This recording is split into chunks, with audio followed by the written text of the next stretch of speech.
అందరికీ నమస్కారం. Welcome to our channel. ఈరోజు టాపిక్ ఏంటంటే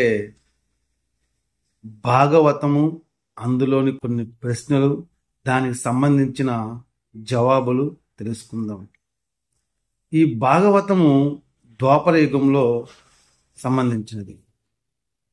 ఈ భాగవతం మొత్తము మన యొక్క మహావిష్ణు అవతారం 8వ అవతారమైన శ్రీకృష్ణ పరమాత్మకు సంబంధించినది. శ్రీకృష్ణుడు ఎంత గొప్పవాడో, ఎన్ని మంచి వాక్యాలు చెప్పాడో, అతను చెప్పినది ఆచరిస్తే చాలు మనకు ఒక ప్రేమ జీవితం ఎలా సాగించాలి అన్న దాని గురించి తెలియపరిచాడు. అతని యొక్క మహిమలు ఏంటనేది తెలుసుకుందాం. ఇప్పుడెందుకు మనం శ్రీకృష్ణుని గురించి ద్వాపర యుగంలో సంబంధించి తెలుసుకోవాలి అని ప్రశ్న వేసుకుంటే, ఎందుకు ఇలా తెలుసుకోవాలి ఇప్పుడంటే, మన యొక్క పురాణాలు, శాస్త్రాలు, వేదాల గురించి తెలియకుండా చాలా మంది మన యొక్క సనాతన ధర్మంలో పుట్టిన హిందూ సోదరులు కావచ్చు, సోదరి మనులు కావచ్చు, అందరూ కొంతమంది అన్ని మతస్థులు చెప్పే మాయ మాటలకి లోబడి వాళ్ళు మతాలు మారి అక్కడ ఎంత బాధలు పడుతున్నారో, తిరిగి రాలేక ఎంతో బాధలు పడుతున్నారు. అలా తిరిగి వచ్చిన వాళ్ళని అడగండి, వాళ్ళే చెప్తారు ఎన్ని బాధలు పడ్డారనేది. కావున అలాంటిది జరగకుండా ఉండడం కోసము ఇలా తెలుసుకుంటే ప్రతి ఒక్కరూ మన యొక్క హిందూ సాంప్రదాయం గురించి, హిందువులోని పురాణాల గురించి, శాస్త్రం తెలుసుకుంటే కొంతవరకైనా సరే జనాలు మారుతారు అనేసి నా యొక్క ఉద్దేశము.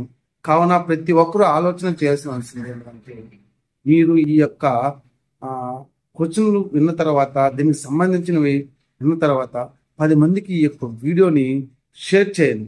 షేర్ చేయడం ద్వారా వాళ్ళు తెలుసుకొని వాళ్ళు ఇతర మతస్థులు చెప్పే మాయ మాటలకి లొంగకుండా ఉంటారు.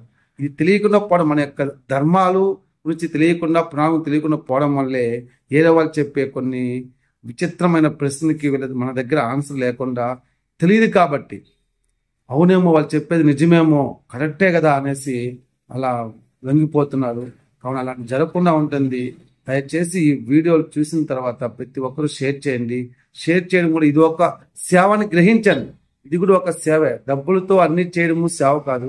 ఇది కూడా ఒక సేవని గ్రహించి వీడియోస్ని షేర్ చేయండి. వీడియోని స్కిప్ చేయకుండా ఆఖరి వరకు చూడండి. అన్ని ప్రశ్నలకు మీకు సమాధానం దొరుకుతుంది. అలాగే వీడియో చూసిన తర్వాత లైక్ చేయండి. ఇక టాపిక్లోకి వెళ్దాం రండి. మొదటి ప్రశ్న, భాగవతం అనగానేమి?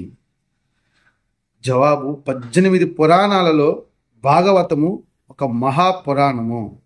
రెండో ప్రశ్న, 18 పురాణముల సారాంశమేమి? జవాబు, పరోపకారము, పుణ్యపాపాయ పరపీడనము, ఇతరులకు ఉపకారం చేయుట పుణ్యము, అపకారం చేయుట పాపము. ఇలా 18 పురాణాల్లో యొక్క సారాంశము లాగే ఉంటుంది. మూడవ ప్రశ్న, భాగవతం యొక్క ప్రధాన సందేశం ఏమిటి? శ్రీ మహావిష్ణువు ఆయన భక్తుల యొక్క దివ్య వైభవమును తెలుపు కథ. నాలుగవ ప్రశ్న, భాగవతంలో గల ప్రధాన అంశములేవి?